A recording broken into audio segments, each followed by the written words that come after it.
Her Excellency Mrs. Maria Mutagamba, Minister of Water and Environment of Uganda. Your Excellency Mrs. Maria Mutagamba, you have the floor. Madam President, on behalf of the Ugandan delegation, I wish to express our most sincere gratitude to the Royal Danish Government and the people of Denmark for the warm hospitality extended to my delegation since our arrival. I also wish to extend our gratitude to the Mayor of Copenhagen for the excellent arrangements and facilities that have been put at our disposal to make our work possible despite the chilly temperatures. Allow me, Madam President, to join my colleagues in congratulating you on your being elected to the President of COP15. By that election, you have been entrusted with the great responsibility of guiding our deliberations on the matters of great importance and concern to the global community, especially those in the developing countries that undoubtedly are already bearing the brunt of climate change impacts and whose future survival and development will depend on the decision that we shall take here. We remain under your trusted and able leadership to be guided on how to achieve the best for our people and the future generations. Madam President, the inconvenience truth is that climate change is for real and happening much faster than we ever thought. Since the IPCC's fourth assessment report, new science tells us that the impacts on planet Earth, people, and nature are far more severe than the findings of that report. Science also tells us that the delay of significant action by either 5 or 10 years will undermine our ability and to stay to well below 2 degrees centigrade and severely undermine the effectiveness of the long-term adaptation actions. Furthermore, addressing climate change in an inadequate or unfair manner will compound the challenges to poor and vulnerable communities. It is therefore true that humanity is facing a profound emergency that needs decisive action now and here. Copenhagen is therefore offering us a historical moment that provides us with a unique opportunity for the decisive action. We must therefore pool our political resources and will to make a major substantive effort that will result in a positive change to guarantee our survival and that of the future generations. Anything less than that will only draw us closer to the global climate catastrophe, and time is now to act, not tomorrow.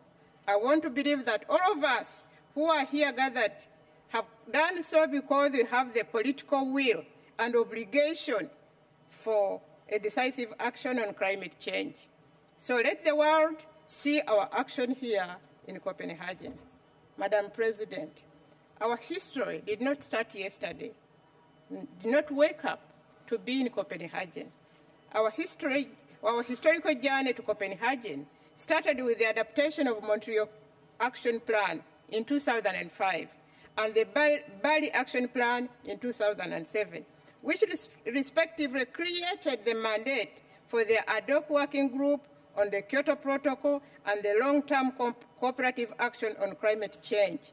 Since then, our technical officials have invested their best efforts to pave the way to Copenhagen.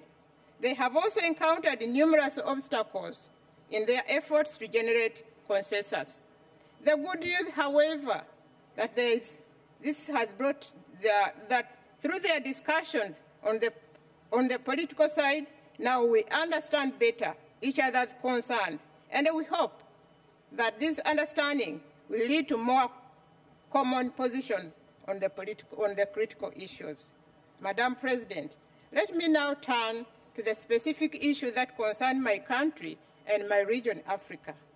We have come to Copenhagen with the full determination to find solutions to yet one of Africa's most challenging and pressing problems. Africa is one of the most vulnerable continents of climate change and climate variability with a huge economic impact. And this vulnerability is exacerbated by existing development challenges. African and other developing countries are already losing billions of dollars due to climate change.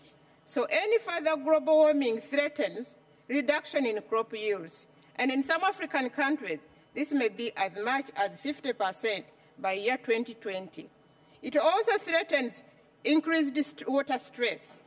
And we believe that by 2020, about 250 million people may be threatened.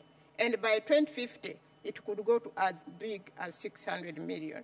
A study on climate change, vulnerability assessment, and adaptation strategy recently carried out in my country with the support of the Royal Danish government, and we are grateful for that, has identified key vulnerability areas including water for production, management of transboundary water resources, and the capacity for data collection, analysis, storage, and dissemination. We also note that the cost of adaptation, especially for African coastal areas, because of the rising sea levels, may actually rise from 5 to 10 of their GDPs. In the case of Uganda, the ice caps of Rwenzori, and the case of Tanzania or East Africa, the ice caps of Kilimanjaro are more or less dwindling, and this spells disaster for the inhabitants and ecosystem there. These are just a few examples to demonstrate the magnitude of challenges we are facing. This is why the LDCs and the small islands are calling for the limiting of global temperature rise to 1.5 degrees centigrade simply to stay alive. More than 1.5 degrees centigrade of warming will be catastrophic for these groups of countries. In addition, the costs in economic and human terms will become progressively high. Uganda is one of the countries in Africa that are already trying to cope with the impacts of climate change in the region. And yet, we definitely contribute marginally to the emissions. Seasonal variations in the rainfall are already affecting agriculture in many ways. Drought and floods are having the adverse effects on the economy and population of Uganda, reminding us that action to address climate change is a global priority. This is the reason why we have come to Copenhagen, to join the global effort in finding a long-term solution which must adequately reflect the right to sustainable development and also the principles of historical responsibility and common but differentiated responsibilities and capabilities that are enshrined in the Kyoto Protocol. Mindful of these principles, all countries therefore must play a part in the global effort with the leadership of the developed countries, while economic and social development and poverty eradication remain the legitimate priorities for developing countries. Technology development and the transfer, especially in renewable energies and food security, are very critical and of great importance to Uganda.